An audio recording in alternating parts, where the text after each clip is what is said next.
Hello and welcome to another episode of the FPL Hangover podcast where we raise the bar and lower the tone. All things FPL related. We are coming to you live on Tuesday the 15th of August. Game week 1 is in the bag, out the window, down the road. And I'm joined here with my podcast partner in crime, Paddy. How are you getting on, my friend? I'm getting on great, Ger. In a really good mood because I've had a really good week. And it's just good to be back. And to the millions and millions watching on YouTube, hello. Well, it's good to be back with you. We missed last week's episode, and apologies to anyone who was looking forward to it. Unfortunately, family bereavement meant we couldn't get a show out in time, but we have more than enough ready for this week to keep you entertained. Those who follow us on the social media will know that we have a big announcement coming towards the end of the show here. Big sponsorship deal. We don't want to give too much away, but we might crack open a little can here. I don't know, Paddy, if you're thirsty. Yeah, I'm really, really, really thirsty. Oh, yeah, baby. Listen to that. Oh yeah. What's that there you're drinking, Ger? It's just a local beer from up the road. It's called Big Bunny. We'll go into a bit more detail in a while, but anyone tuning in is here for one thing and one thing only, and that's Fantasy Premier League. Paddy, being the supreme FPL manager that you are, how did game week 1 go? Game week 1 couldn't have went any better.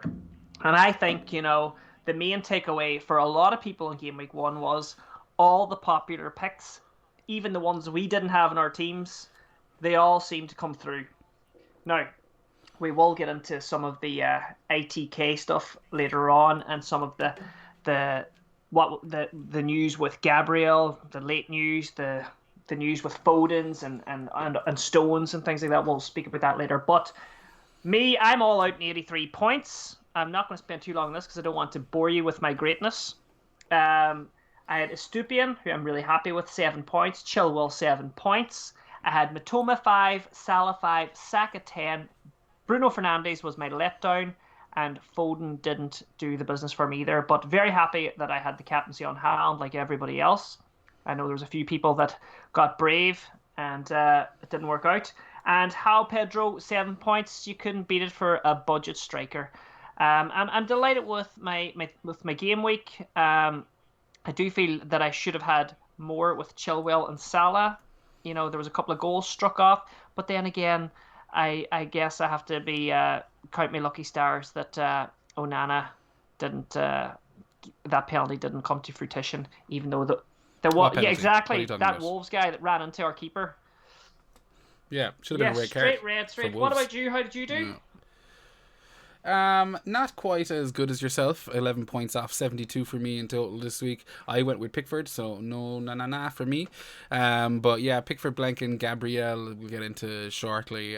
Shaw got his clean sheet. Estupinan with 7 points. Fernandes blanking. Martinelli delivering an assist. Saka with his 10-point return. Mitoma another assist, another blank for Rashford. Haaland with the 26 points at the captain's armband, as you said, and Watkins picking up a pretty respectable 5-point return for his opening match against Newcastle. So all in out, as I said, 72 points. Pretty solid. Not disappointed. Yeah, not as good as me. But anyway, not bad either. Ger. Yes. Tell me this. Were you running around like a headless chicken with all this this early team news that was going on? Did you make any last minute changes or any of that? Carry on. I'll tell you right now, Paddy. I mean, this is probably the first of our new weekly segment, Talking Pints. And I wasn't running around like a headless chicken. I was in the airport getting ready to fly back to sunny old Ireland. And I suppose fortunately in some regards I didn't have to put up with any of that nonsense. Unfortunately in other regards I did get in there in time for the Stones news, so I was able to swap him out for Shaw pretty quickly. And I didn't think too much about it. I just was like 5.5. I didn't have Onana, so I was like, jump on the United bandwagon. With regards to the Gabriel news, I didn't see that. I did not see that in time. And no, I was on the unfortunate ones to, not be able to switch it over to sleep at the last minute. And to be honest with you, I kept I kept hoping, like it was that evening you saw a few people going, no, I never said injury, this could be fake news, X, Y, and Z. And it wasn't until the teams were announced on the Saturday noon that I was like, yeah, he isn't playing and he's on the bench, which threw me for 6 actually, if I'm being honest with you, because yeah, I thought he was nailed on. Did you get ahead of that curve? Yeah, I did, and I had a bit of information seeped my way as well. I had Gabriel in my team, and I was stuck with Gabriel because I was more interested in all the City team leaks that were coming through, and I never once worried about Gabriel because we're talking about a player here that had 73 consecutive starts before this game, so I was like, oh, he's fine. I was leaking out information. I was changing my team, and never seen the Gabriel news coming. Appreciate you sharing all that with me. Thanks, buddy. Yeah, well, you were on the plane. You didn't even try. Well, of course I didn't. That's why I have more points than you this week. But I got burned. I had Madison in my team, and I got rid of Madison for Foden, lastminute.com. And I got rid of Stones. I had Stones in my team, and I brought in Chilwell. So actually, I didn't get burned. Actually worked out all right with Chilwell. Yeah, no, it did. He's hot property. He's already gone up in price this week, 5.6 now for anyone looking to invest. Himself and who has? Chilwell. Chilwell went up in price last night. I thought Isak only went up. No, I think we've had. Again, correct. The nerds can correct me if I'm wrong, but I'm pretty sure it's Isak, Chilwell, and Saka are the 3 that have risen, and I think De Bruyne is the only one that's dropped. Okay, well that's great news because I'm quite happy to have Chilwell in. If anyone was watching the match, he was basically playing like a forward. He was up there, involved in everything, attacking, assisting, and I'm a bit unfortunate to come away with just 7 points. So I was very happy to have Chilwell. Yeah, I mean, look, I think as I said it on Twitter on Sunday, as a non-Chilwell and Salah owner, watching the first half in that match was an incredibly uncomfortable experience. Both players with a goal ruled off after getting the assist, and I was just thinking, like, especially when Chilwell scored, I was like, oh, here we go. 17-pointer incoming. So yeah, I suppose you'll take the 7 points at the end of the day. I'll be happy that it was only 7 points at the end of the day. Yeah, that's fair enough, Ger. That's fair enough. Yeah.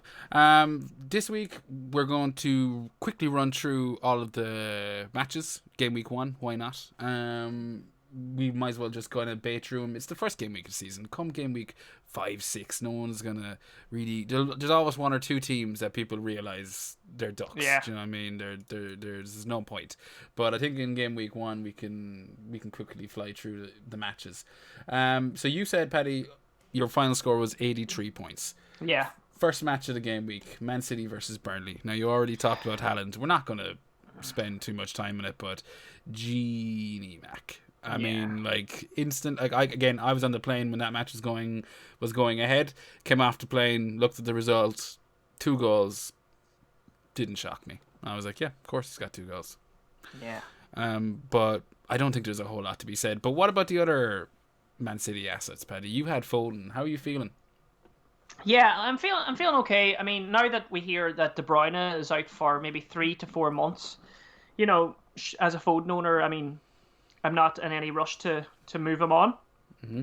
I thought Alvarez was a great shout too. But the only thing about Alvarez is he down as a forward in the game? Yeah, he's a 6.5 forward. Yeah, so that's the only thing. He's 6.5 forward, but he's playing more like in the midfield role. Like, it's between him and Foden that are trying to make up the De Bruyne, void. So, as a Foden owner, I'm happy. I don't think I'm going to be rushing to move him on. I guess, no matter what we say here, remember City are playing in the Super Cup on Wednesday night against Sevilla. Is it Sevilla? Yeah. So, if I see Foden's playing like another 90-minute game, I could move him on. But that'll be the main thing to watch the minutes on that game on Wednesday night. Yeah. See what we can take away from it. But I'm happy as a Foden owner, Ger. I'm happy. Did you watch the match? I did. And can I tell you, I know we're like, there's nothing to say that we don't already know about City. They're an amazing team. Mm-hmm. But I thought Burnley were good. Really? And I think I did think Burnley will good, and I think Burnley will cause teams trouble. Like that first half, Burnley were very, I thought they were playing well. Of course, City were always going to take over and win the match, but yeah, Burnley, we'll see. I think we'll see Burnley cause teams a bit of trouble. Yeah, there's some pretty decent budget options in the team, so hopefully they do find a bit of form.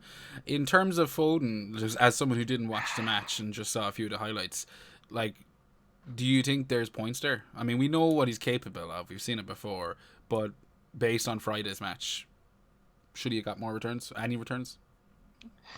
I think he should. Well, I think he should. Yeah, he was sending in balls. He was in the right places. I think any other game, Foden comes out with a couple of points. So yeah, I think Foden has points in him this season. And the thing is with Foden, when he does get points, sometimes they're explosive. Yeah. They come, with a high ceiling. No, it is, and I appreciate you sidestepping the orgasm joke that was so clearly set up for you. But but yeah, no, 3-0, not a massive shock in terms of a scoreline. I guess the only thing left to talk about would be maybe potential Man City clean sheets. You mentioned Stones not in the squad on match day.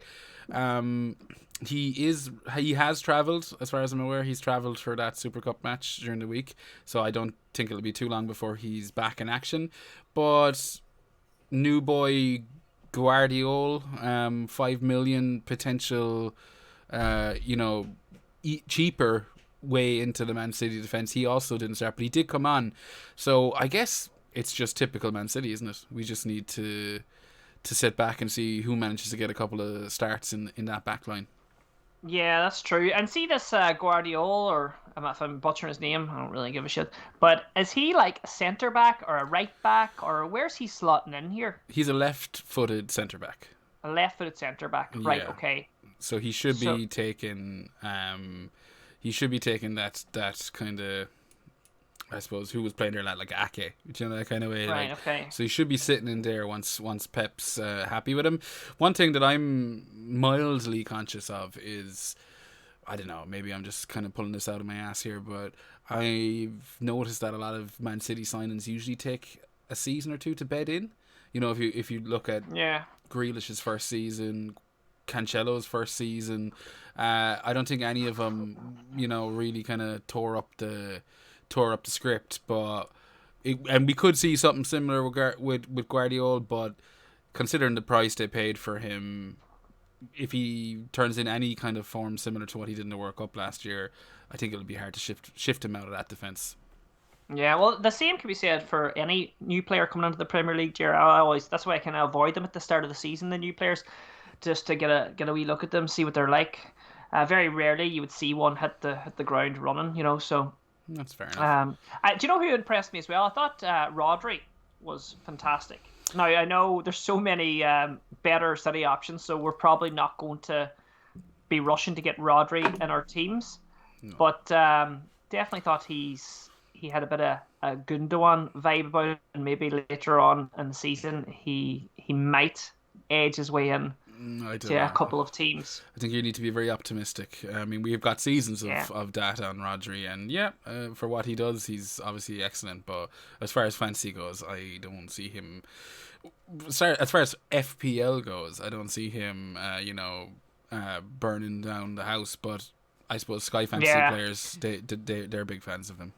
Yeah, there's far too many other exciting picks to have there. Of course, with Grealish, Foden, Alvarez, Haaland, Bernardo Silva's probably going to get a lot more time as well with KDB out. So I guess Pep Roulette is still alive and kicking. There was people with Grealish in their teams that got fucking burned. You know what I mean? So I'll wait and see what happens Wednesday on the whole Foden debacle. But Haaland's the man. 90% ownership. Is 14 million too cheap? Who knows? Yeah. But yeah, exactly. I think that about covers the opening fixture of the season. Moving on to Saturday's afternoon kickoff, Arsenal were at home to Nottingham Forest. Again, not a massive shock in terms of the result. Arsenal put Forest to the sword 2-1. I suppose we talked about the Gabriel exclusion, if you call it that. As a Gabriel owner, Petty, how worried are you? I'm very worried. Okay. I'm not gonna beat around the bush here. I'm very worried. I'm very, very, very worried as a Gabriel owner, Ger. I don't like it. Have you any money in the bank? I meant to ask. I fuck all money in the bank. Not a fucking dime. I've invested it heavily into these superstars that got me 83 points. These absolute legends, yeah. I think like 5 million with no money in the bank, it's not the end of the world. I've seen a few comments floating around like, oh, managers without the extra 0.5 in the bank, you must be at a bit of a loose end. Nah, I think we saw plenty of 4.5 defenders, 5 million defenders kind of coming good this week that you could jump off if you needed to. But we did get news of Timber, Arsenal's new signing, his injury. It remains to be seen how much of his inclusion was involved in leaving Gabriel on the bench. But you'd imagine him being ruled out now for, I don't know the exact time, but it seemed like a several month kind of job the last time I was looking at it. Might just kind of cement Arteta's decision to return to, was it last season's pretty much ever-present backline. But yeah, I guess other talking points in the Arsenal and Forest game, Saka got his goal. No mad shock. Absolute cracker. Screamer. Yeah, I mean... Did you have a wank? No, I didn't. It was a bit too early in the morning for me. I didn't, but thanks for asking. Okay. No problem. But Nketiah then also kind of coming up out of nowhere. Considering I think everyone was talking about who's going to play the false nine. Is it going to be Havertz like we saw in the Community Shield? Is it going to be Trossard, who I think jumped in there at some stage? But no, Nketiah started. He got his goal. Jesus out for a couple of months or a couple of weeks still. It'll be interesting to see how many managers take the plunge. 5.5 million, so same price as João Pedro.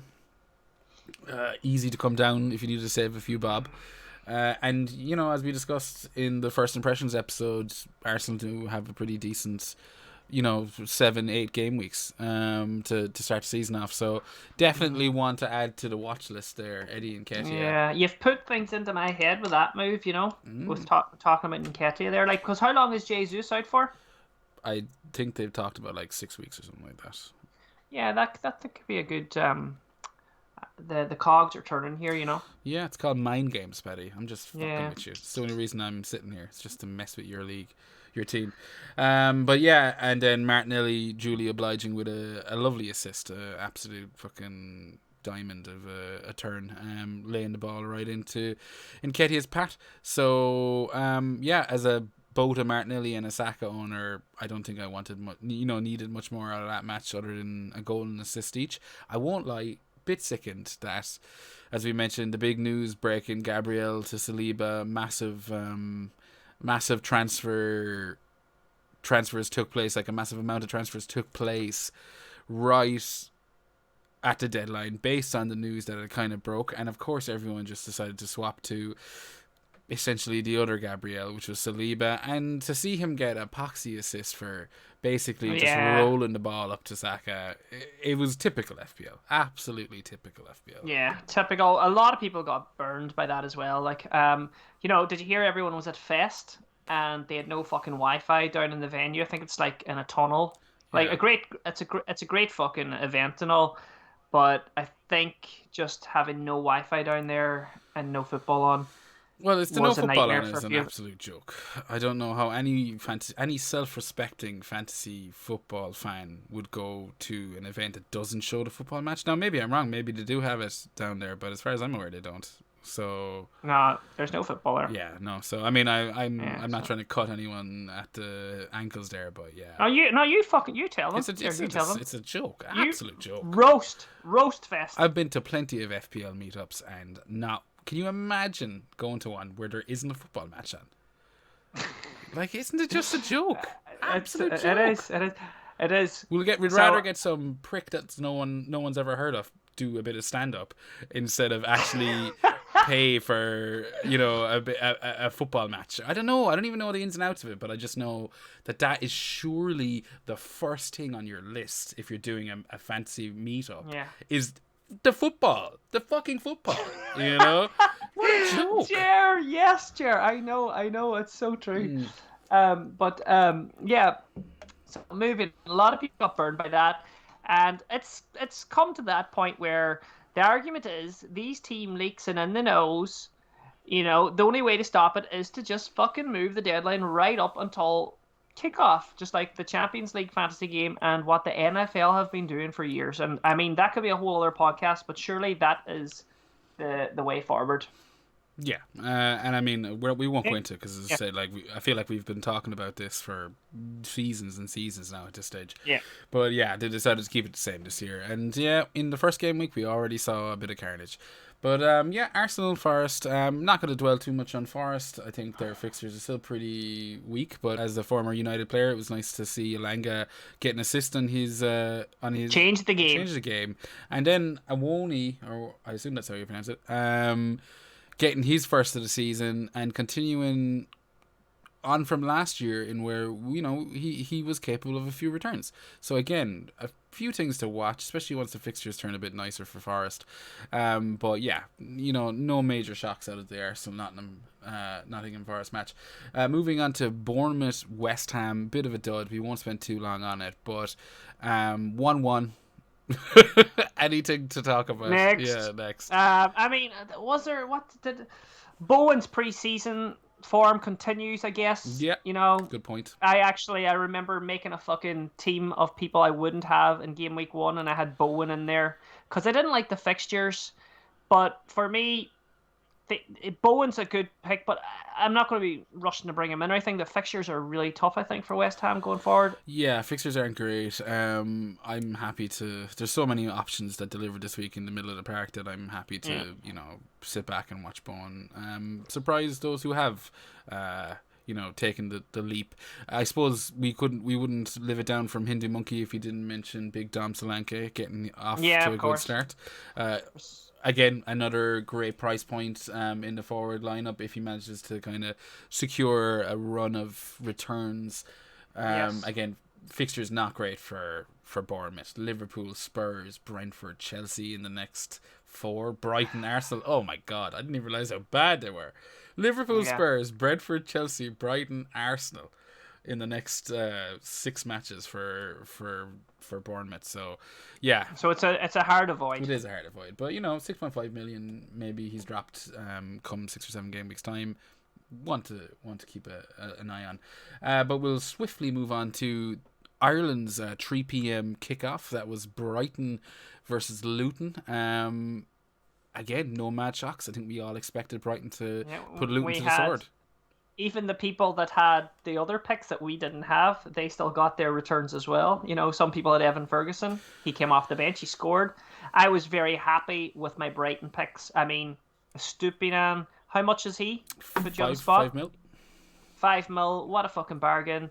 Does exactly what it says on the tin. Yeah. Runs up like a striker. He's up in the box, passing, assisting, trying to score goals. Very happy with that. Matoma the same. Great pick. And João Pedro on penalties, 5.5 million, budget striker, sit up there along with Haaland. Yeah. Delighted with my 3 Brighton picks.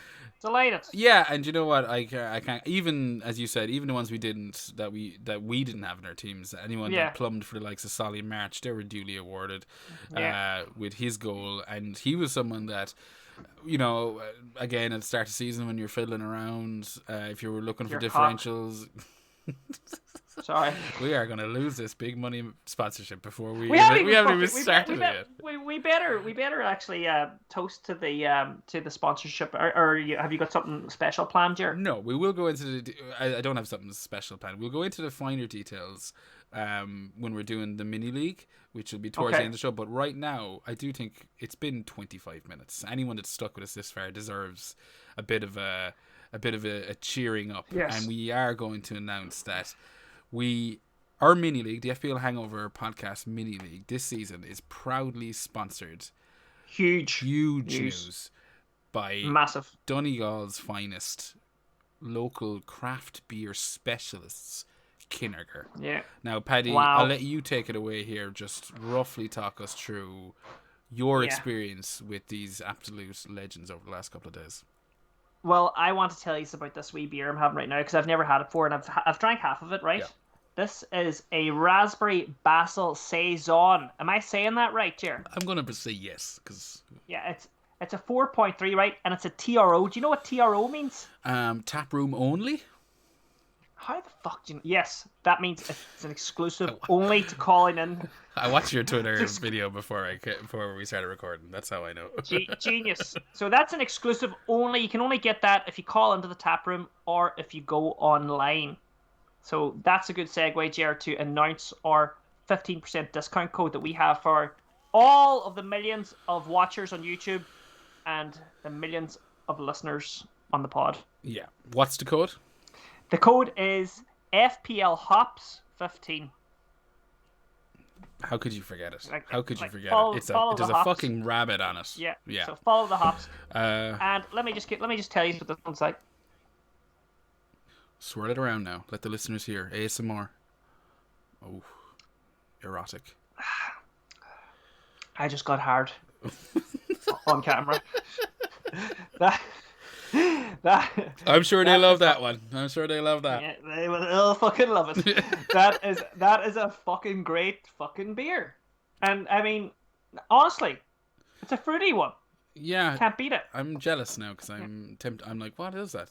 What is that like? Well, you've got one there. What are you drinking? I'm drinking my favorite one. Like, shock horror. We're actually big fans of this crowd long before we were lucky enough to get them to sponsor the league. But I'm drinking Big Bunny. Oh yes. This is the strong motherfucker. This will blow the head off you in a good way. 6%. Yeah, I love it. It's my favorite one. Lovely. Yeah, no. So more on that later on, but if you are interested in some Irish craft beer brewers, then Kinniger is your lads. Okay, so we were chatting about Brighton. We won't, as I said, it's not like nothing ripped up trees. There was no major shocks. I think João Pedro, I wouldn't say rewarding his owners, but I guess punishing those who didn't go with him, I think is probably a bit more fitting. Me being one of them, especially with that penalty. Yeah, a bit of a sickener for those who didn't go with him, but exactly the reason that those who did. Exactly. And Brighton delivering some of the highest XG of the game week, so yeah, their owners will be, I think they'll be licking their lips for the next fixture. So Brighton 4, Luton 1. Next up, another bit of a dud. Everton 0, Fulham 1. We won't spend too long on it. I guess the main talking point there is Jordan Pickford, keeper who's in my team. A dud. Yeah, again, I'm not disappointed. I didn't pick him for that one match. I was pretty Never excited me. Yeah, well, you'll come never around. Excited me. You'll come around. I've seen teams never excited me. Yeah. Look, there's nothing wrong with that. No Seamus Coleman, no clean sheets. Another Tuddy call, lad. But yeah, so nothing really to talk about there other than Everton kind of doing the usual and conceding. Looking at the XG and the XA for that match, I think for the first 50 or 60 minutes, Everton would have been pretty happy, and then Fulham kind of came into the game. So other than that, I don't think one was a massive shocker. Next match, Sheffield United 0, Crystal Palace 1. Again, fantasy-wise, I guess the major talking point is, with the exception of maybe the United midfielders, the biggest blanker of the week, Eze. Not getting on the score sheet. I mean, it was only a kind of a measly 1-goal win. Yeah, I mean, it wouldn't put me off him if I had him. I think he was. I watched that game and the highlights. Well, I should say on Match of the Day. I thought Palace looked like they're going to be a good side. That Lerma, is it Lerma? He is a player. Yeah. They signed Lerma.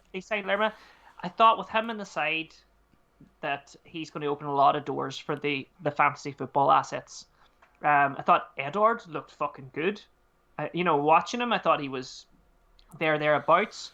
I thought Ayew was was brilliant as well. You know, So I thought, they they definitely have players that we will be looking to later on down the line, and those two especially, or those three, Eze, Ayew, and Edward will be they'll be the main players that you'd be looking at. And there we go. We have our clip, and the first thing I'm going to throw back in your face in a few weeks' time. But yeah. What about the Roy rage in that match? I loved that. Oh, I actually think he completely overreacted. No, but I liked it because you know what? Whenever I heard he was back there, I thought, what's that old fart doing fucking back there? Like, Yeah.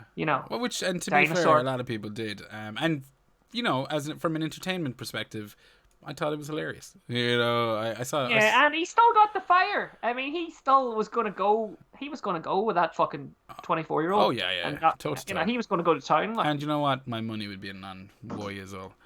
Yeah. But yeah, those who put their money on Eze this week, not getting the rub of the green.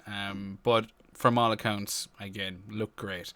The last kickoff on that Saturday, Newcastle versus Villa. Newcastle 5, Villa 1. What a fucking game that was.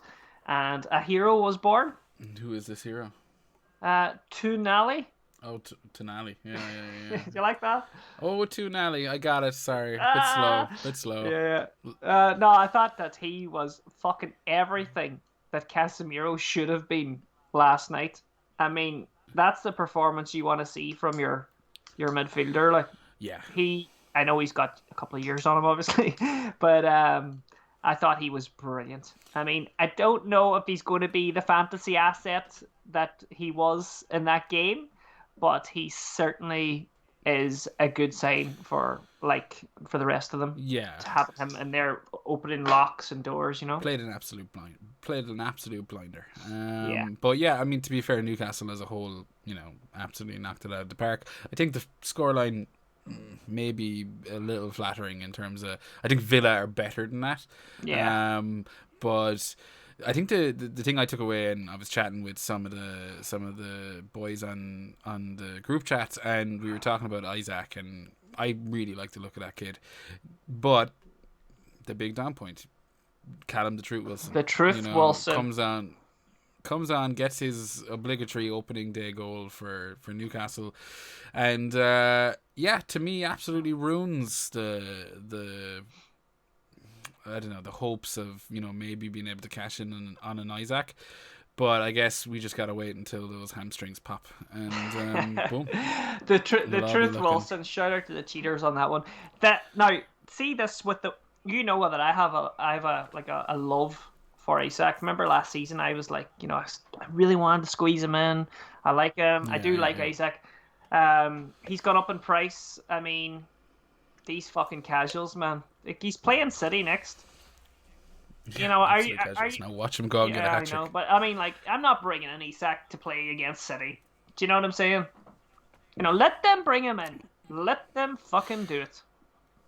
Oh yeah, and I mean, like, Isaac, whatever we want to say, it's 7.6 million now.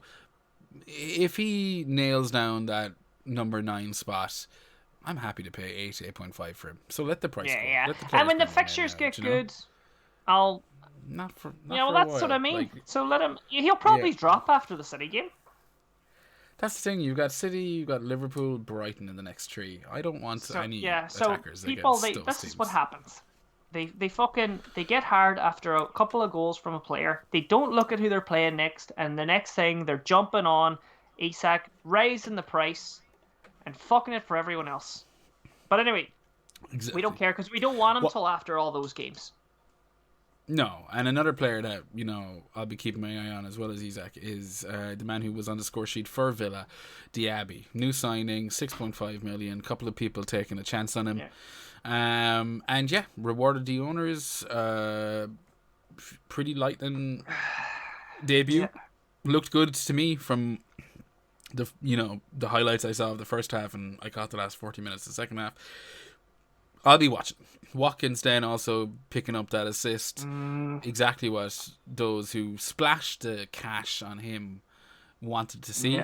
And I think unlucky, maybe not to get that second. I think that was a good opportunity, but yeah, loads of fancy returns in that match for anyone that's for the heavy hitters, the likes of the Watkins. I'll be keeping an eye on a few players coming out of it. 100%. But between the two teams, you'll need to see Villa coming back. Yeah, they will. And Diaby at 6.5, that's a really good price, isn't it? Can I tell you, Diaby was never on my radar.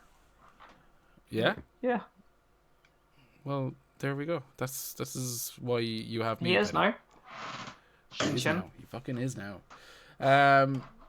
On to the Sunday fixtures. Brentford 2, Spurs 2. Yeah, you seem pretty sickened. Is that Madison Regret? Yeah, that's the Madison Regret. There's a lot of regret in that, because I actually had Mbuemo in a few teams as well. Again, another couple of players that when you build your team, when you have these, you can't have them all. Okay. But even the players that you couldn't get in, or you decided against last minute or whatever, they all came through. Mbuemo did it. Madison did it. Madison did it though. He was the one. I had him in my team up until I got the team leak, and I whipped him out for Phil Foden. Yeah, you're absolutely for a cheap thrill, because the match was on and I wanted to have something in my hands. I get it. And I just thought, I fucking gambled. Yeah, and you know what? Look, Foden 7.5. Madison, I assume he's still 7.5. He's still 7.5. I wish I was at Fest. I would have still had him. Yeah, but then you wouldn't have seen the Burnley City match. Yeah, so as you said, Mbuemo and I guess the other highly owned, not highly owned, but highly talked about asset, Madison, both delivering. Mbuemo on the pens, just like we said at the start of the season. No mad shocks there. I guess Vissa getting that goal. Again, another player that people did punt Another on. Player that was touted in teams. Vissa, yeah. Yeah, he got his goal and 3 bonus points. So, yeah, I mean, it's just one of those weeks where it was hard to have a player who really did nothing. Unless, of course, you're talking about the likes of Rashford and Bruno, which... Yeah, the two guys that you would have fucking put your house on. Like. Yeah, exactly. Got nothing. Going forward with Mbuemo, before we move off the match, or going forward with Brentford, I should say, again, nothing that we wouldn't have talked about pre-season. Fulham, Crystal Palace, Bournemouth in the next 3. They just have lovely fixtures, and anyone looking to make a bit of cash, say you have missed out on that price rise, and maybe you're sitting there with a Foden, or maybe you're sitting there with 2 United assets and you're looking to jump off. You save your bit of cash with Brian and Mbuemo, and their fixtures now, delicious. Fulham, Crystal Palace, Bournemouth, Newcastle, obviously a tough one in game week 5, but then Everton and Forest following that. So, a really nice sea green there, juicy plum fixtures. Moving on to the second fixture on Sunday, and we kind of talked about it already, but Chelsea 1, Liverpool 1. Yes. I guess shocks-wise, nothing out of the ordinary, would you say? Nah, it was one of those games where a draw was fair. Yeah, I think so. Well, I think Liverpool fans would be happier with a draw than Chelsea fans, but yeah. Yeah, well, when I was looking at that game, I was thinking it's a game because we have 2 kind of unknowns. Liverpool aren't the same Liverpool. They have a whole fucking new field. All their experienced players, leaders, have all fucked off to Saudi. It's like they're jumping off. Jumping off a sinking ship. Rats off a sinking ship. Yeah, rumors of Salah handing in or granting permission for representatives to chat with Saudi today, or Saudi representatives. Seen that, and Alisson. Oh, and Alisson, Jesus. Yeah, seen Alisson and Salah rumors today that they want to go to Saudi as well, which is just madness, isn't it? So it's like this team of this new Liverpool, with Szoboszlai and McAllister and all. It's just a completely different midfield. And then you had Chelsea, who've just been fucking buying everything. I mean, where's the financial fair play there? They've even bought Cicado, and now they're going for Lavia, 2 players that Liverpool. What's going on with Liverpool as well? They're shocked. They used to be good at this transfer thing. They've just showed their whole hand, saying that, hey, we've got 111 million now to spend. and they haven't bought anyone. I don't know what's going on, but better get back to fantasy football before my head explodes. Yeah. Luis Diaz got on the score sheet. Beautiful assist from Salah as well, who, those who did splash out on him would have been pretty happy with. But yeah, again, food for thought. That front line of, well, I suppose it's a front four if you think of Diaz, Gakpo, Salah, and Jota. Yeah, I want to watch. I didn't think Liverpool were too bad on Sunday. And No. yeah, I'm hoping the likes of a Diaz or a Diogo Jota really kind of becomes an option, because they're very fairly priced, and yes, I want that midfield to be just full of options. Really make managers think about it as the season goes on. The one thing you don't have to think about, as we mentioned already, Chilwell. He's a must-have. I mean, considering I've already made my transfer this week, I'd have to agree with you. Well, Ger, huh? I know. I transfer how many days before the deadline? 4 at least.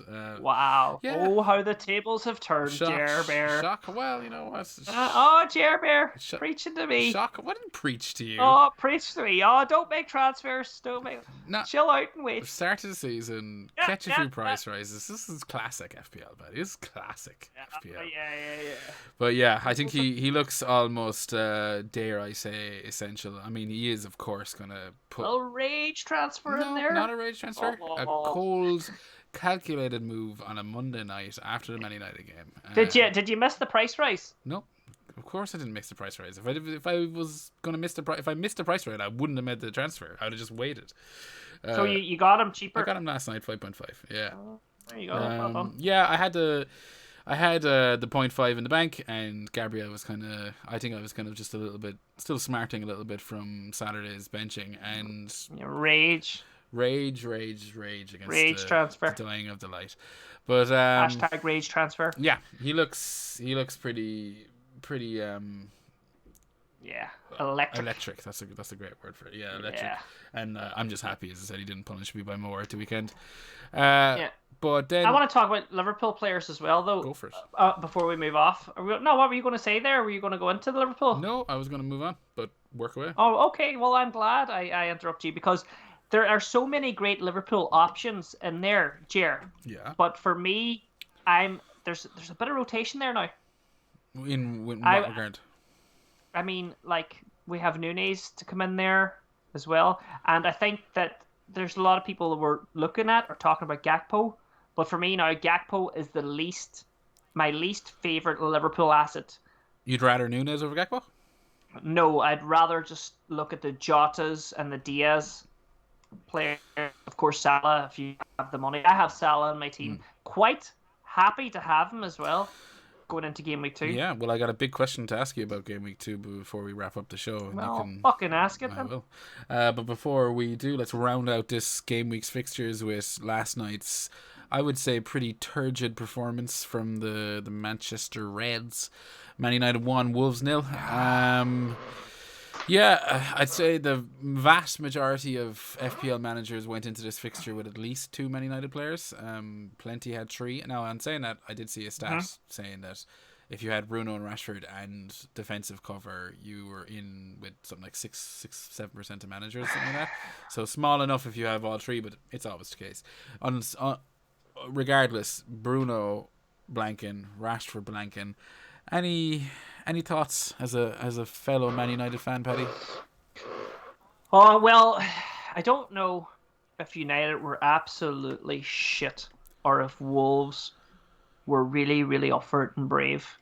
I think it could be both. Yeah, it could be both, but I think we showed them far too much respect at Old Trafford. You know, there was no creativity. Wasn't overly impressed with Mount. Yeah. Watched a bit of pre-season with Mount as well, and I thought, oh, he's got a bit of substance here. Didn't see it in the game. Thought Casemiro wasn't at the races. Thought he was a bit lethargic, half-charged fucking mobile. I thought Rashford right away, when I seen him, that he was spearheading the attack. As a United fan, we all know when he goes up there, he doesn't get the ball. No. He's wasteful. For Garnacho, as electric as he was and busy, took too many heavy touches, didn't pass the ball quick enough, wasn't great. Fucking actually thought Anthony was one of the better players. Was very impressed with Wan-Bissaka. Thought he was good. I know we're going into like extra here because I'm probably a United fan and I'm a bit more passionate about it, but it wasn't a good day at the races for United fans, and I think we need to get this broken striker in there as soon as possible to put Rashford back out the left and see what happens. I agree 100%. I guess one of the positives of it, particularly for FPL managers, will be Onana's 9-point return. No. What's my name? Brilliant. Is that yours? Did you make that up? I made that up. Oh man, that's fantastic. We should try and write a song on that, Noel. Fucking well. Yeah. That's a good idea. Yeah, 9-point return. Obviously, fortunate not to give away a penalty at the end, but what was that Wolves player doing? I don't know. I think he was just angry. But 9-point return in his debut. I think it's only himself and De Gea and Schmeichel have kept clean sheets on their debut or something like that. So positive signs. But all in all, I think if United don't deliver the goods against Spurs on Saturday next, you will start to see the likes of a Bruno start, dropping in price. Yeah, even the drops. It's easy, especially if you're looking at the likes of Madison and Mbeumo, other assets that you deliberately splashed out on or avoided doing the business. That always happens with United assets as well, though, doesn't it? Because they're such a popular team that so many people buy their assets, and then when they sell them, they drop quicker. But I will, of course, I'm not going to be making any harsh moves before the Spurs games because it's only Spurs. Exactly, it's only Spurs.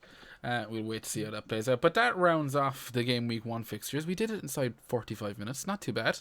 Wow, that's good. We did fly through them, but I'm happy with that.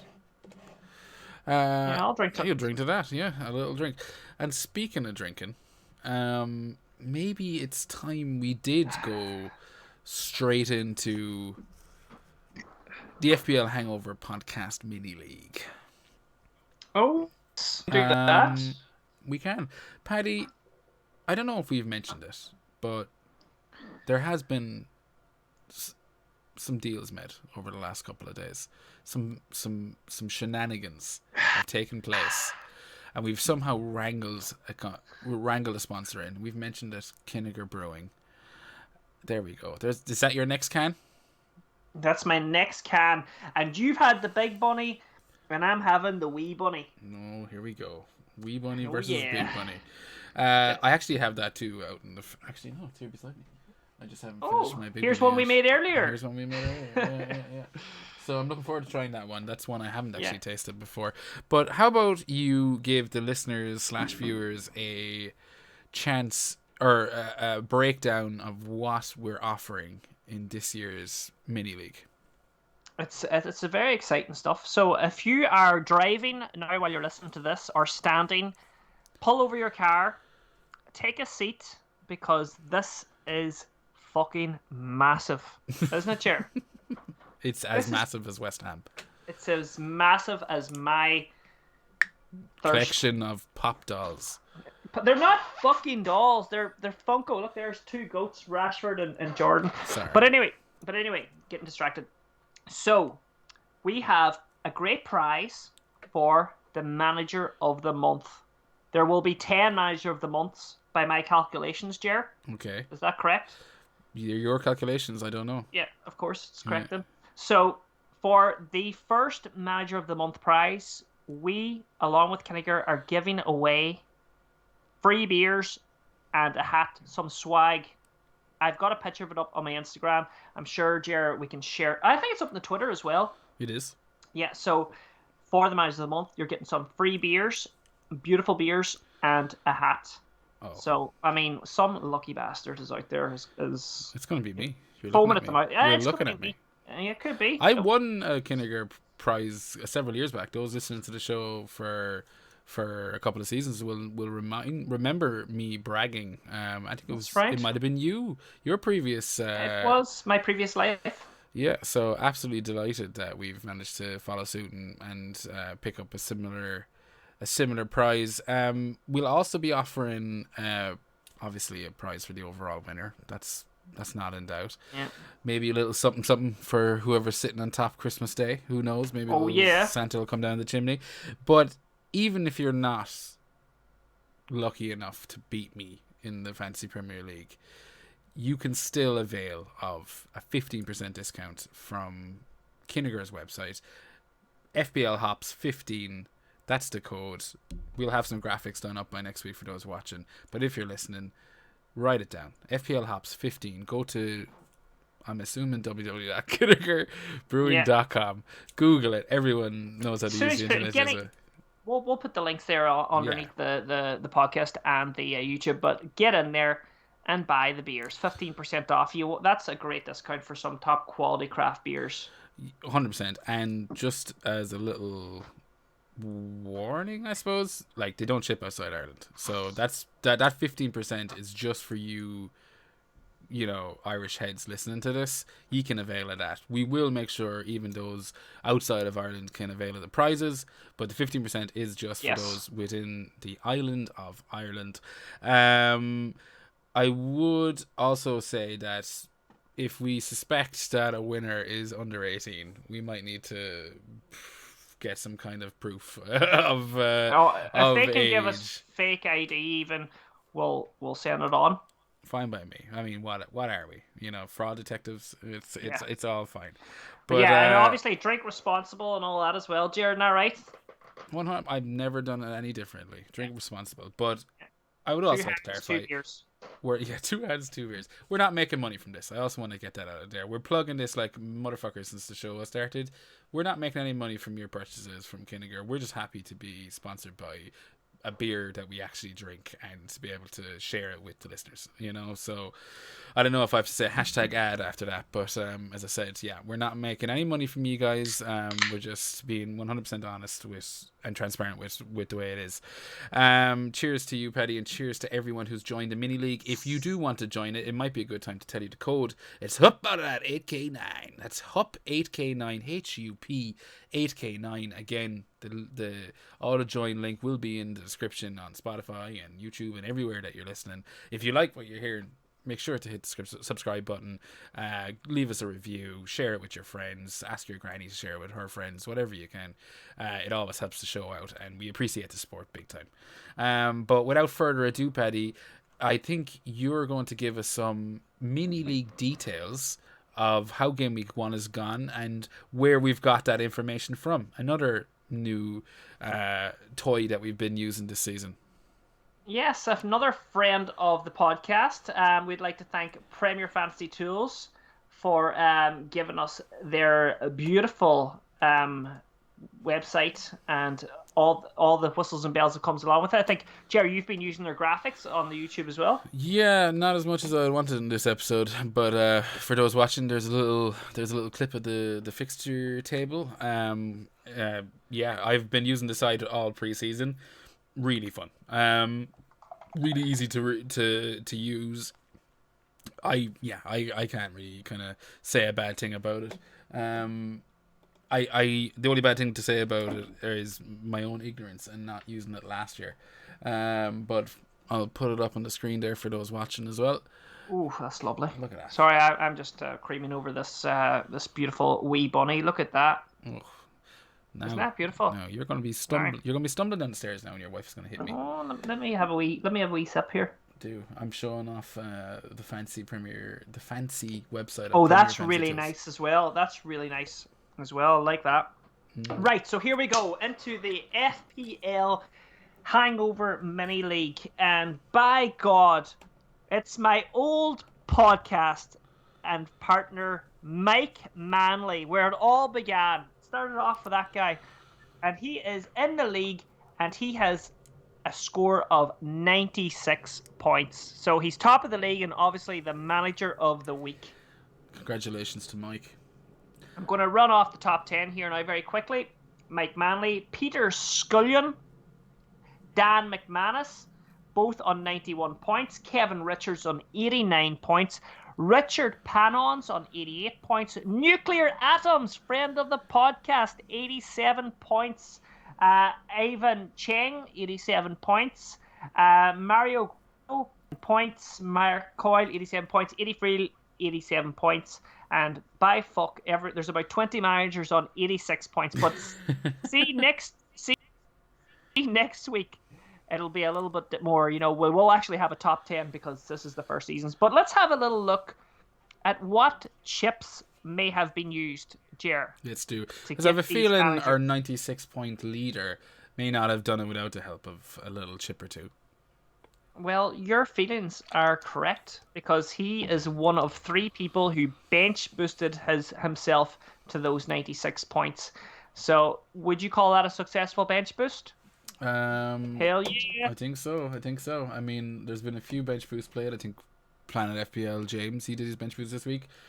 Pretty successful. Looking at Mike's there, 6, 5, 5, and 2. That's 18 points. Yeah, I'd take that any day of the week. Yeah, well done, Mike Manley.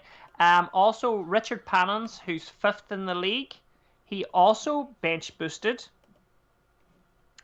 He bench boosted himself to 88 points. So we've got 1st and 5th with bench boosts, okay? 96, 88 points, and we've got one last bench boost. And they are 102 in the league. And they have 75 points. That is none other than friend of the podcast and friend in real life, Leah Burrows. So that's Leah on Twitter. She got 75 points with the bench boost. So Leah, I think that will go down as a massive failure of a bench boost. You flushed that bench boost down the shitter. The absolute waste of a bench boost. No, I bet you it wasn't that bad. I'm pretty sure if it's the person I'm thinking of, they did have Rashford captain. So maybe if you threw some Haaland points on top of that, the score would look pretty much normal, just like everyone else. That bench Terrible bench boost. Anyway, let's have a look at bench wankers. So this is the people that have the most points on the bench. Now, it's not necessarily a bad thing, really, is it, Jer? Because, we all want to have good players on our bench. Yep. But we don't like when we see them sitting here with all those points. No, but game week 1, it just shows that you picked a strong team. Yeah. Anyway, Trevor Parks is number 1 bench wanker this week. He's got 20 points laying on his bench per Trevor. And Trevor actually got 73 points this week. So, what could have been Trevor? Second on this, and 18 points on the bench, we have a fellow you might know of called Tom Moriarty. Moriarty, yeah. Do you know that name? I do indeed. Does that ring a bell? It does indeed. Moriarty, there we go, Moriarty. So 18 points on Tom Moriarty's bench, and he also came out with 73 points. Heather Hamilton, 71 points and 18 on her bench. And Luke Quinn, who's also in a little local league of mine, points on his bench boost. So, it's a sign But left on his bench, not on his bench. Left on his bench. Yeah. Like, they aren't getting these points onto their teams. So, I guess it's a sign of good things, but something to look at. And you know what? I can't do much more on that because we've got, we can't look at what transfers were made this week until, or anything exciting like that. But we did have 177 managers, Captain Haaland. Really? We had 2 managers, Captain Bruno Fernandes. We had 1 manager, Captain Isak. I can find that out if you want. We had 1 manager, Captain Harvets. Maybe he doesn't want to know. 2 Martinellis.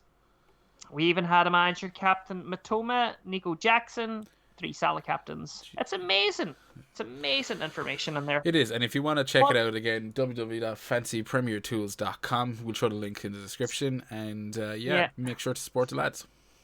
Yeah, for all your mini-league needs as well. It's great. They have everything. It's a one-stop shop for fantasy football. By the way, Daniel Andrews captained Isak, and he got 66 points overall. So, yeah, that wraps up our mini-league. Thank you very much, Patrick. And if anyone didn't catch the code at the start, it's HUP86 or HUP8K9, HUP8K9. Throw yourself in there. We're going to leave the league open for a few weeks, and we are getting some serious amount of sign-ups in the last few days. I wonder why. Clink, clink, clink. So yeah, make sure you get yourselves in and get yourself in with a chance to win a few beers and maybe a hangover t-shirt or 2. Yeah. And Mike Manley is on his way to becoming the first manager of the month. Oh, with a start we're like going to that. discount the bench boost. Sorry, taking it off him. Oh, okay, that's a good idea. Okay, sorry, Mike. Game over, Mike. Game over. Yeah, okay. So we've got the mini league done. We've got our talking pints done, and we've talked about our teams. There's only one thing left, Paddy. It's time for the drunk tank. All right. So a couple of questions in for our first post game week episode of the season. First up, we've got a friend of the show, Drew, FPL Renegades. He's asked. Oh, it's a tough one, but I get You're it. loving this. Yeah. No. He has asked me. He says, Not me. "Not you, Paddy. Not you. Get a Just you. get a grip." Jack, is there one for me there as well? There's one that you can maybe cling on to. He says, at FPL Hangover, what is the number one thing you took away from your good season last year that you will be 100% incorporating into your game this season? Oh, thank God, I wouldn't want that question anyway, Drew. No. So I've thought about that. I was looking at that. Couldn't come up with an answer. And then it hit me. I think the main thing that I came out of last year, like, so for those who haven't heard me bragging already, I ended up on inside the top 2K last season. Very happy with my finish, my personal best. And I was trying to think about, like, did I do anything different? And the truth in whole isn't. But where I think the difference was just luck. That was the honest to God truth. In terms of incorporating, that was what I took out of it. It's like, I played the game, I've been playing it for 16, 17 years now. I don't tend to play it a whole lot differently. You kind of get into your pattern, your neurological pathways kind of find their usual route. And I think that was towards the end of the season when things went well for me, or that pumped me into that kind of level. It was, I think, sheer bloody luck. The likes of a Tyrone Mings getting a 15-pointer when you needed it, when no one else had him. Little things like that, lowly differential, somehow pulling like a double digit out of the bag. I didn't do anything crazy last season. I didn't go against Haaland captaincy. I didn't make any wild transfers towards the end of the season. I wouldn't say I played it safe. I tried not to let my rank get in my face and make me think, overthink it. But look, that's what I'm going to incorporate it into my style this season. I've already set up a couple of church groups. Some prayer circles have been formed. Some black magic, some white magic. It's all around the place, and that kind of magic. So I can't give any massive advice, and I'm sure the question was tongue in cheek, but I do appreciate Drew giving me the opportunity to brag once again before it's put behind you, and all we look at is this season. A humble brag. Humble brag. But he does aim one at two of us. After 90% of game week 1, what 3 players do you already regret not starting this season? Starting with this season. Ooh, that's I like. Yeah. So 3 players, Paddy, that you wish you'd gone with. Well, I wish I would have liked to have gone with Madison and Buemo and Martinelli and Botman. Madison and Buemo and Botman. They're your 3? And Martinelli. And Martinelli, 4. I'm going 4. Yeah, you're going 4. And you know what? Yeah, solid picks. I think, we've probably already said it, but, the classic mantra, you can't have everyone. Yeah. I don't know about... I don't think I'd be too worried if I didn't have Martinelli. Yeah. I think he'll lose a few minutes. I think there are options there, and there's just so many options in midfield. I don't think, once you have the likes of Saka, I don't think you need to be overly concerned. Botman, again, bit of a epoxy assist. Nice budget pick, though. Yeah, 4.5 million. It's a great budget enabler for your team. Newcastle are looking like they're going to have a strong season. I know it's only on 1 game week's worth of data, but they look strong. Obviously, when you've got all that blood money in your pocket, why wouldn't you? Mm-hmm. And and who in Buemo, as I said, probably in Buemo the most, for me. Yeah, and what was the third, the fourth one? Madison. I think I would really in Buemo. Madison, and probably either Botman or Martinelli. Yeah, Botman probably. Tough fixtures, but nice budget option. I'd be with you on two of them, Paddy. I think Mbuemo and Madison are three players that I do probably wish I'd started the season with. Maybe if I just banked 2 million from Bruno to Mbuemo and just saved myself a potential transfer down the line, I'd now be laughing a little bit. I'd definitely be 7 or 8 points better off. Well, maybe not, maybe 5 or 6 points better off. But Mbuemo, I'm with you. Madison, I'm with you. I think Harry Kane being gone, we're yet to see. We never even talked about that, but I guess, that's us. That's because there's nothing to talk about. He's gone. He's finished. He's gone. He's dead to yeah. us. I know we could have talked about Richarlison and stuff, and maybe, but I mean, nah, not yet. Madison stole the show, though. Two assists, and I think, looks like the Spurs player to be kind of aiming towards, especially if we start to see him kind of put together a run of results. They did only draw at the weekend. And Ger, you know what? I would even just be a wee bit hesitant there on not Madison, but the Richarlison thing. Like, there's talks of Luke going to Spurs. They're sitting there with 100 million burning in their back pocket. Do you know what I mean? So I would be shocked if they start the season with Richarlison as their number 9. It'd be kind of crazy. Yeah, totally. But sure, if they get Lukaku, he's going to be playing second fiddle to Richarlison, surely. Who knows? As I said, if they can even get Lukaku irrelevant to run. at this stage anyway. But yeah. The only player I'd add onto your 2 there, or 3, Petty, was Chilwell. I didn't have him, and that's perfectly fine. Yeah, so rectified now, but Chilwell, Madison, Martinelli, and Mbuemo, and copy in my team. Yeah, well, that's what I do. I'm gonna have to start doing it now. A bit of content creator copying. Next up, there's a new cowboy in town this season, and his name's Paddy. Next up, another friend of the show, FPL Uncorked, Kean. He asks, I hear a lot of talk about inverted fullbacks being great for attacking returns. Do you believe this to be the case in reality?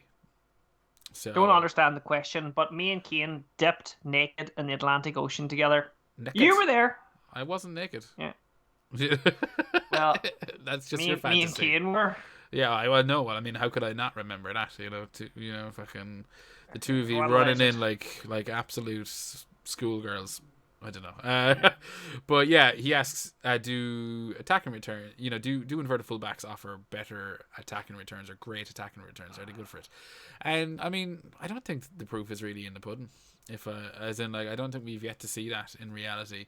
I know there is a lot of talk about it. I think the main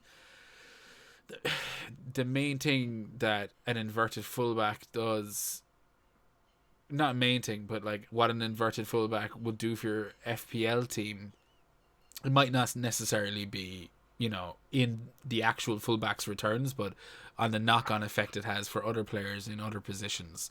I don't think we've seen plenty of inverted fullbacks over the last. Ger, yes. For some of the listeners at home, and me, what's an inverted fullback? It's an fullback who comes inside the pitch, basically. An attacking fullback. More like, I don't know if I'd say attacking. I'd say more like, instead of fullbacks who would usually run up and down the wing, an inverted fullback will come inside. Right. Did you get me? Now I hope I'm not making a fool. Come inside who? Oh! It's after 9 o'clock. We're allowed to make those jokes now. We're allowed to make them. Okay. Sponsored by Kinniger. I kind of get it. Yeah. So I think I think it's a fair point, and I think Keane is kind of trying to get his own point across there in that. Thank God you're here. Thank God. I don't know. The nerds after this will let me know how wrong I am. But I don't think we've really seen anything to suggest that inverted fullbacks are great for attacking returns. But it's an interesting question, and it's one that I was utterly unprepared for. We've got another question from FPL Rubber Ducky, friend of the show as well. Are free transfers and taking -4s worth saving the 0.1 million rises or falls, as they are worth 0.5 million at this stage of the season? So I'll take this one, Paddy, if you don't mind. Take that.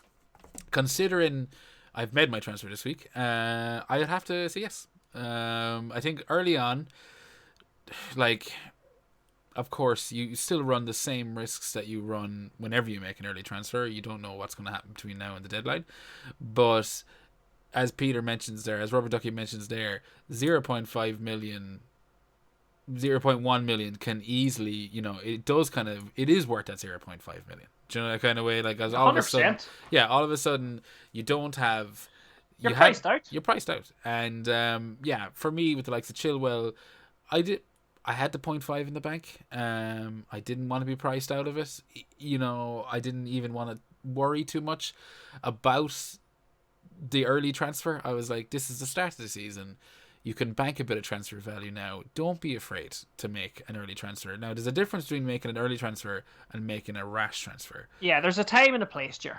There is a time and a place. And I think at the start of the season, everyone's got their wild card in their back pocket, their first wild card in their back pocket.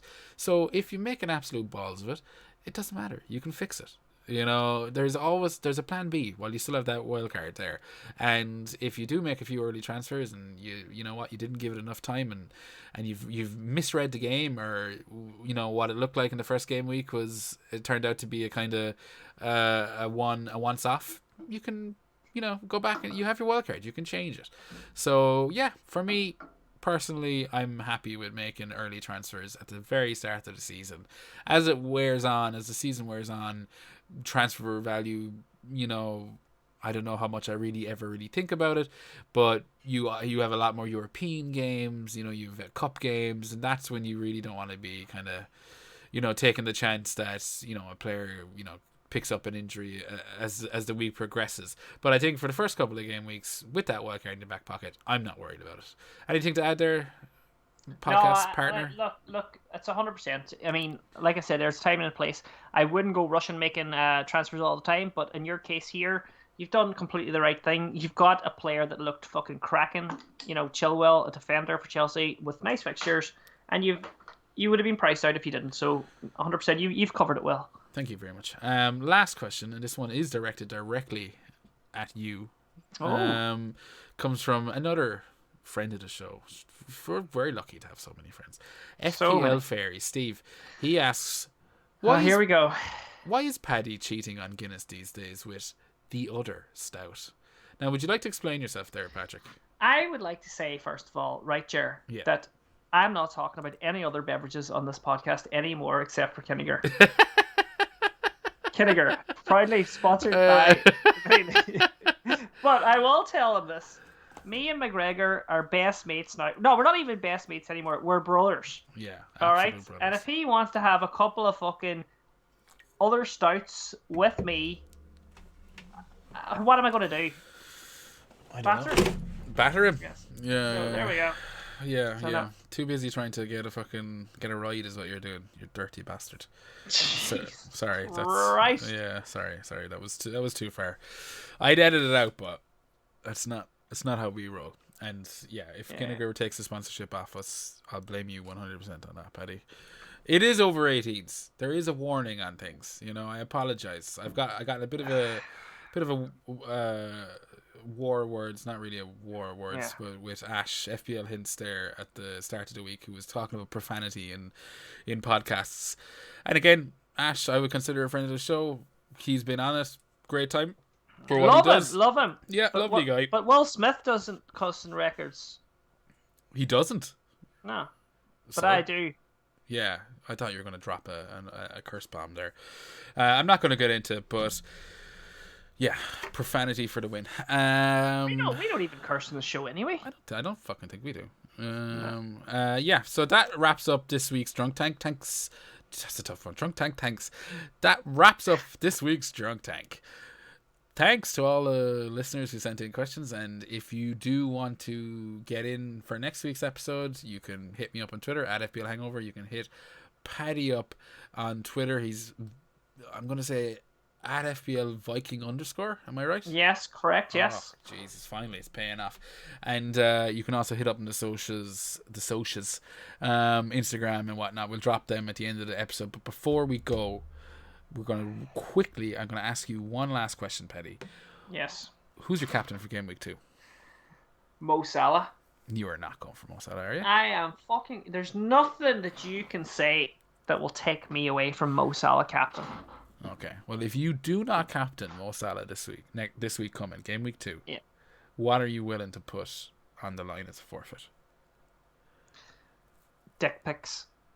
Oh, okay. Well, yeah, I don't know if everyone has massive phones, but but we'll see. Yeah, no, I think I'm glad you said Salah. If you'd said Haaland there, I might have actually just turned Can off the I show. can I explain my pick, right? You don't need to. It's a perfectly No, but logical pick. I want to. Okay. The people want to hear this. They do. Okay. The millions. You don't have Haaland 14 million in your team and Salah 12.5 million in your team and not captain a player like that against Bournemouth. The last time, though, this is a little fun fact for you, that Liverpool and Bournemouth played, Liverpool beat them 9-0. It wasn't the last And time. Salah got fuck all. Well, I remember. That was actually We all remember, we don't forget, but come on, Ger. Do you think that's not a good idea? I think any man going against Haaland is demonstrates some serious cojones. And I respect it. But it's the reason I didn't go with Salah at the start of the season, because I don't think I had the cojones to not captain him in game week 2. Of course not. I know. Well, you do, but not as big as mine. Well, yeah, not as big. I mean, you maybe go get that checked, but like, I'm looking at it. Saturday night, 8:00, Man City versus Newcastle. This is my first time even seeing there was an 8:00 game on Saturday. I thought Spurs never captain the 8:00 game. That's what they say. Never captain a player in the 8:00 kickoff on a Saturday. I'm ready for that. I think Newcastle are going to be taking down a peg. I think coming out fucking with fighting words, are you? I am, yeah, and I think Liverpool are going to struggle against a low block Bournemouth on Saturday. You're fucking starting to turn me. Yeah, I think they're going to struggle. I think Salah's already had his head turned. You saw him coming off there on Sunday with his little strop. He's going to Saudi Arabia. He'll be gone. He'll be gone by Saturday. Care anymore. He'll be gone by Saturday, Betty. He's gone. You're going to be stuck there with a 12.5 million hole in your team, and you won't know what to do with it. You'll be filling it with Brian and Buemo before you know it. Fucking hell, hey. Bournemouth look good too with Lerma in the team. You love this Lerma. I thought Lerma was playing for Crystal Palace. Sorry. No, last Lerma. season, I think when they won the 9-0. I think he might have been right though. I think Lerma is with Bournemouth. I don't know. And we're rambling now, so we will wrap it up. Paddy, where can everyone find you? Hold on, I've got bigger fucking decisions to make in my team rather than Salah. You're not making any decisions next week. You're rolling. I've got Onana and Turner. Oh, you're right, actually. My apologies. The biggest decision I've seen on Twitter since the game week ended. So I'm actually starting Turner ahead of Onana. Yeah. I mean, home to Sheffield United. Or... What? Yeah, what he's at home to Sheffield United. I mean, like, I've got Pickford, so I fortunately don't have to think too hard about whether or not I rest Pickford. I think it's a lot tougher decision for the likes of yourself, the Onana owners. And yeah, I won't lie, Paddy. I think you're right. I think Turner at home to Sheffield United is the better pick. Yeah. Onana's done the job for me. 9-pointer. It's Turner's turn. This is the game for him. He's getting the nod. Captaincy's on Salah. I'm not making any transfers depending on what happens in the Man City game. How many minutes players getting that on Wednesday. The deadline is another Friday. It's a Friday game, isn't it, Ger? It is, it is. It's a Friday game, so... That's that Sheffield United game, so you'll be watching Sheffield Turner. Game, yeah. Oh, I'll be fucking sitting with the fucking Kinniger and the popcorn, and I'll be watching Turner. Yeah. So that is me. Ger, the captaincy is pretty obvious. It's Haaland or it's Salah. Yeah, I think so. I mean, Haaland, if you have the two of them. Haaland or Salah.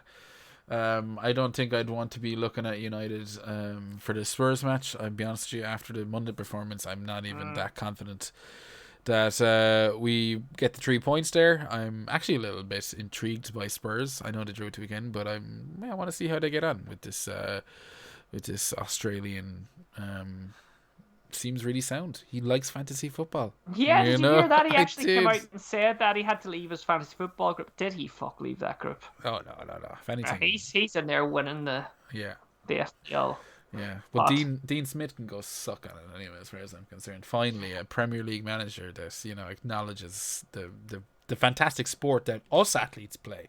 Yes. But 100%. yeah, captain wise, I think it's really down to Haaland or Salah. I mean, if you're looking for a bit of a punt, I think the likes of Ollie Watkins at home to Everton.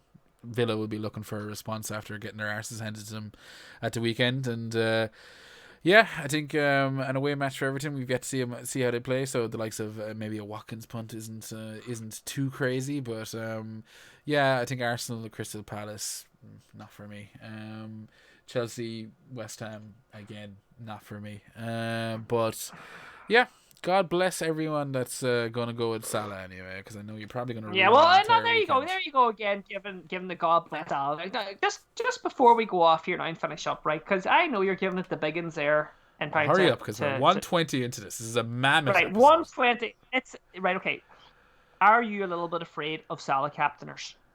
Of course. Like, why would I be? Hide the couch. That's okay. It's all I want to hear. Wrap it up. No, I'm 100% afraid. I mean, like, that was my whole decision pre-season. My whole pre-season decision making was based on whether or not I was willing to go without Salah in game week 2. And yeah, I will be shitting it come 3 o'clock on Saturday. I don't know if I'll even watch the match. That's all I want to hear. Yeah, I might skip out out of it. Here. But what the people want to hear, Paddy, is where they can find you. Tell them. Oh yeah, get me on Instagram at the Viking Dippers. I will be dropping team leaks over there. I've got a good contact, and I'll be doing a bit of team leaks over there once a week. And you can get me on Twitter on FPL Viking _, and that's basically it. Where can we get you, Ger, and the podcast? You can get me at FPL Hangover on Twitter. You can find me on Instagram eventually. I'm not there yet, but I feel like it might be time to jump off the X and onto the gram. If you want to send us an email, if you've got business inquiries, or maybe you're just that way inclined, fplhangover@gmail.com. But other than that, I hope everyone enjoyed the episode. Again, follow the links. They'll be down below wherever you're checking this out. If you liked it, please hit the subscribe button. Please hit the like. Please share. It means the world to us. And yeah, most importantly, God bless. God bless. And one last thing, Ger. One last thing. If you do grab yourself some Kinniger beers, right, make sure and give us a tag and Kinniger. We want to see what you've got. I want to talk beers with you. I want to know which one you like. We can do everything, reach around or whatever. Cheers. Perfect sign off. Good luck, everyone.